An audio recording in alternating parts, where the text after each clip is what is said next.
सबको जय मसीह की। फिर से आप सब लोगों को यीशु के नाम से हम स्वागत करता है। आज हम परमेश्वर के वचन से लूका रचित समाचार 18 अध्याय से प्रार्थना का विषय में एक दृष्टांत हम पढ़ेंगे। यीशु मसीह ने बताया हुआ दृष्टांत सिर्फ लूका रचित समाचार में ही ये भाग मिलता है।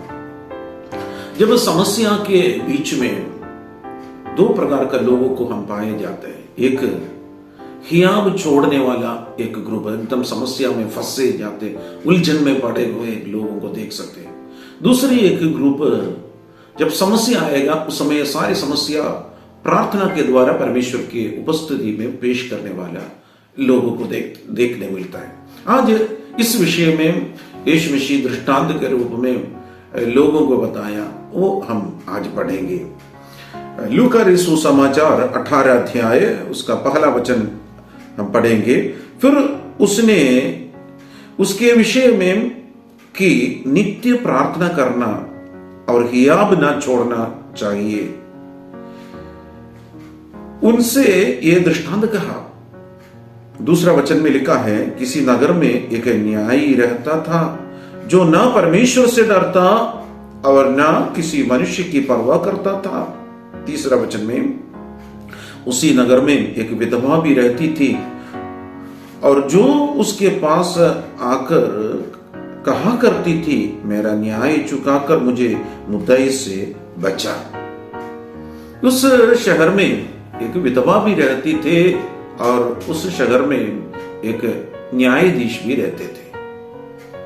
इस न्यायाधीश के विषय में कहा, वो ना तो परमेश्वर से डरता है ना तो मनुष्य से डरता है। वो व्यक्ति परमेश्वर को मुख्य स्थान नहीं देने के कारण किसी भी मनुष्य के परवाह नहीं करते हैं, उसके बारे में सोचते भी नहीं है। वो हमेशा अपने ही बारे में सोचते हैं। एक सेल्फिश, एक स्वार्थता उसके अंदर थे। लेकिन उनकी जगह पर एक विधवा, एक परेशान से उलझे हुए एक विधवा उस जगह पर गए और वो आकर एक मेरा न्याय चुकाइए, मुझे मुद्दई से बचाइए कर कर उस न्यायाधीश से विनती कर रहे थे। 4 और 5 वचन में वो न्यायाधीश के बारे में लिखा है, कुछ समय तक तो वो ना माना, परंतु अंत में मन में विचार कर कर कहा, यद्यपि मैं परमेश्वर से ना डरता और ना मनुष्य की कुछ परवाह करता, तो भी ये विधवा मुझे सताती रहती है, इसलिए मैं उसका न्याय चुकाऊंगा। कहीं ऐसा ना हो कि घड़ी घड़ी आकर अंत में मेरे नाक में दम करे। इस न्यायाधीश अपने बारे में सोचने लगा। क्या सोचा है, अगर मैं इसको न्याय नहीं चुकाता तो अंत में मेरे ऊपर सरकार एक्शन में आएगा, मेरे नाक में दम करेगा, समस्या में मैं उलझ जाएगा। क्योंकि ये स्त्री बार बार आ रही है, ये इधर लिखा है, बार बार आकर उससे मांग रहे, सारे चीजें वो बार बार आने का रिकॉर्ड वहीं पर होगा। इसलिए वो सोचा है, चलो उस स्त्री को न्याय चुकाएं। 6 वचन से लेकर हम पढ़ेंगे 8 वचन तक लिखा है, प्रभु ने कहा, सुनो, ये अधर्मी न्याय क्या कहता है। इसलिए क्या परमेश्वर अपने चुने हुओं का न्याय ना चुकाएगा जो रात दिन उसकी दुहाई देते रहते हैं? क्या वो उनके विषय में देर करेगा? मैं तुमसे कहता हूं, ये तुरंत उनका न्याय चुकाएगा। तो भी मनुष्य का पुत्र जब आएगा तो क्या वो पृथ्वी पर विश्वास पाएगा? यहां पर यीशु मसीह तुलना कर कर कह रहे थे। ये न्यायाधीश के बारे में तुलना किया। और दूसरा, परमेश्वर यहां पर ये दोनों के बीच वाला एक फर्क भी दिखाया। क्या है?